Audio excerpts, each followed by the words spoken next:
Mike, welcome back to the show. Let me start with the less important, but nonetheless striking.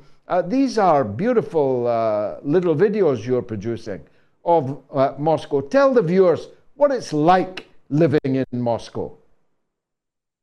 It's a wonderful city. I was walking with my wife just the other day, and one of the key things that sticks out is how family friendly the whole city is. In residential areas, you often have children's playgrounds and always very clean, well maintained. The people here are wonderful. It's very easy actually to be an Englishman abroad, as you put it, because they're very kind, welcoming, and often very excited to exercise their English language skills. So it is a wonderful place to be. And thank you, Mr. Galloway, for the very kind words. It is, I think today, it may have been yesterday, but it's this weekend, the Day of Fidelity and Family in Russia. It's one of many contrasts between Western society towards the fin de siècle of globalized capitalism, that the Russians are becoming more faithful and family oriented at exactly the time these ideas have become, well, jokes, if not swear words, in Western countries. That may strengthen one and weaken the other. What do you think? I think you're absolutely right. I've recently been to Grozny in Chechnya, where, like most of Russia, but particularly in the Chechen region, there is such a celebration of heritage, culture, tradition, and most of that is centered around the family and all these things that certainly I was raised with to value and treasure, and things that, as you rightly say, have almost become taboo in the West. So it's always refreshing to see people celebrate these very important, time-tested and honored practices and traditions. And as you point out, one society appears to be flourishing, whilst the other one appears to be decaying and crumbling before our eyes. I wonder if these things are in any way connected. Now, moving on, Mike, the war, I mean, to say this, but I do. The war is going very badly now for NATO. None of their state mouthpieces have said so in as many words yet, but the only meaning you can infer from the cluster bomb, cluster flux, is that Ukraine is running out of ammunition. That means its friends are running out of ammunition, whilst its servicemen are still being literally snatched off the street. I saw a shocking video today of a young man dragged out of his car in Lviv, I think, though it may have been in Odessa, dragged out of his car and dragged off to the front, in front of his family. The counter-offensive has come up against a ring of steel which is simply unable to penetrate, particularly if it's run out of ammunition. Is that known widely amongst the Russian public? I believe so, yes. There's this faith in the leadership and the patience, whilst, as we've discussed before, everyone wants this to end as soon as possible, which is completely understandable. No one likes to see this satanic bloodletting that appears to be happening in Ukraine. But Russia appears to be achieving the goal that President Putin set out of demilitarizing Ukraine. But whether it was intended or not, as a knock-on effect, as Biden himself admitted, appears to be demilitarizing NATO, the Western collective countries in general, with all these vehicles being sent to this scrap heap now in Ukraine. So much so that, again, as you point out, Ben Wallace then supplying Challenger 2s for God knows what reason. The Leopards burning in the fields, as Russia promised it would do, have been catastrophic for business and those industries and those countries, an absolute embarrassment for them.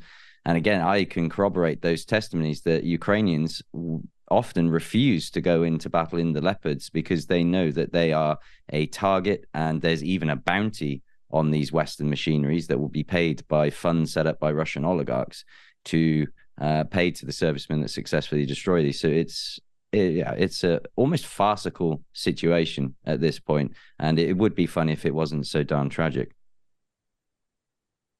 Well, speaking of our own military, I mentioned in my monologue the ludicrous demand that the British have made that their Challenger tanks they've given to the Ukrainians must not be sent to risky areas. I mean, I'm not sure that there is a single place in all of Ukraine that is not a risky area in the middle of a war. You know very well we have 2 aircraft carriers, one of them held together by chewing gum, the other one out of action altogether. Our entire military, Army, Navy and Air Force would fit comfortably actually into Villa Park in Birmingham and still have room for a few elephants wandering around backstage. How come our armed forces, actual prowess, is in such stark contrast to the warlike languages and threats made by the donkeys that lead them? Tobias Ellwood needs to be prevented from any television appearances, in my opinion. It is bafflingly bizarre, some of the things he comes out with, talking about direct confrontation with Russia. And this is the same military that even when I was a part of it probably 20 years ago now was being very slowly degraded with cuts upon cuts upon cuts. And despite a proud history and competence of its service members, the idea that it could go toe-to-toe with a superpower like Russia is just unimaginable. And I think sometimes even Ben Wallace has slightly understood this and said it. But Tobias Ellwood seems to be living in this alternate reality, and he's not the only one. Baerbock as well, in her own little fantasy land half the time. And even, as you've said, Ursula von der Leyen is another one. These people at the top in these worrying positions of power seem so greatly disconnected from not just reality when it comes to the conflict, but even their own countries and economies. The West called for regime change in Russia, and nearly every country that sounded that same call has seemed to have political issues. Most notably recently, Macron in France, fiddling whilst Paris burns. Or Rutte in the Netherlands, who has finally fallen. Let's hope the Dutch farmers have a famous victory in yet another general election forthcoming there. It's like a curse. All these politicians that said Assad must go have all themselves now gone. And the politicians that said Putin must go are going down like 9 pins. And some fools say there is no God, Mike. Yeah, it does. It does seem to be this strange, often quipped as the Zelensky curse for some of these politicians. But I understand, really, if these people are living in these dream fantasy lands and their economies that are pretty much being sabotaged, if not destroyed, with these ridiculous sanctions that they keep reaching for and recycling and trying to assure everyone eventually it's going to work, when quite clearly the evidence suggests it's the opposite effect, destroying their own economies. Germany being deindustrialized now, capital flight out of Germany, something that hasn't been seen in years, and it probably would never have been thought of before.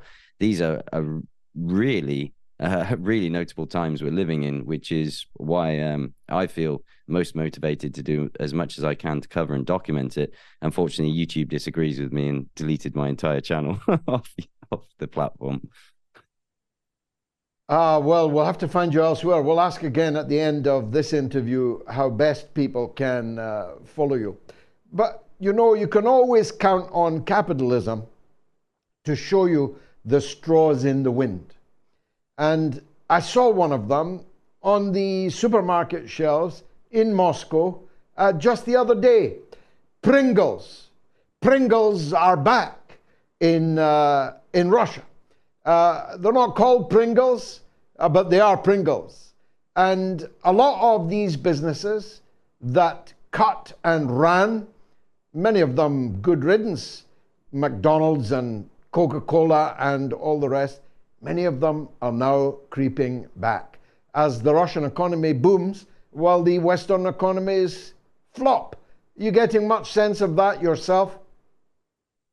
Absolutely. That's another comic aspect. So Starbucks, for instance, you'll walk down the street and it's now called Stars Coffee. Same color of the logo and emblem. Obviously, that's intentional to keep that brand recognition. But Starbucks can safely say, oh, we don't do business in Russia as Starbucks. Sure, but those brands are still present. And that's just one example out of a whole raft of them. And again, for me, it gives me this wry smile of, again, another example of hypocrisy from the West. Oh, we'll say this, and yet they do another. And as you pointed out, capitalism, that greed, that profit, they just cannot deny the market share that Russia represented and that they walked away from. Leroy Merlin is actually a French company. They refused to leave Russia simply because of that fact. A huge part of their market share in this home improvement sector, they're a DIY store, was represented in Russia, and they knew it would be catastrophic for their business if they were to engage in these sort of moral politics that caught everyone and everyone got so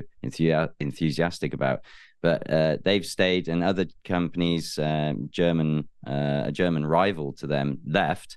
And of course, Leroy Merlin have then profited and filled that gap. If not these foreign companies, which there is a less case, the most common case, like you said, with Coca-Cola, now there's Dobry Cola.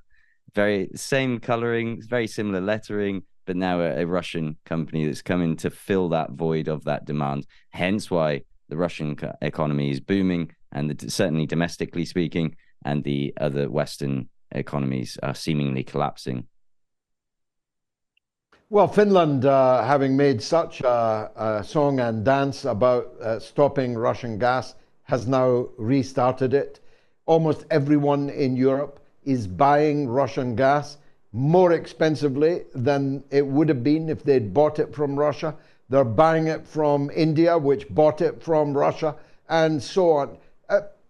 As you said earlier, if it wasn't so serious, it's enough to make you laugh, really. Yeah, I believe Russia was the primary supplier of gas to Spain as well for the month of June. It was reported, I think, in Russian media.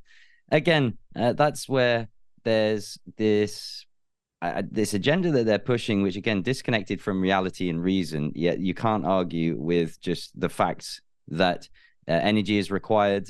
And before people enjoyed this cheap gas, Russia was a reliable supplier of this energy that fed the engine of Europe in Germany.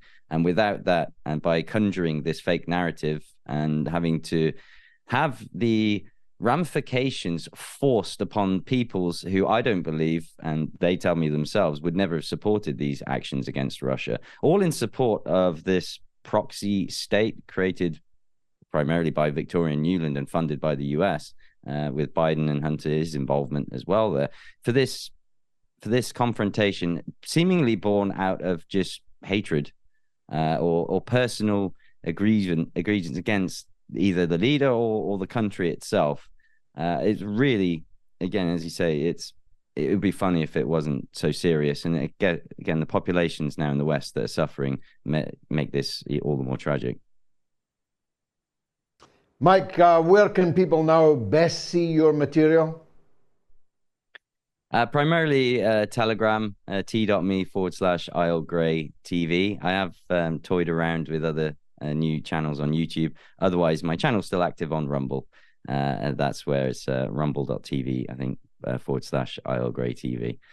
But primarily Telegram. I hope we've, IsleGray.tv? No, all one word, IsleGrayTV.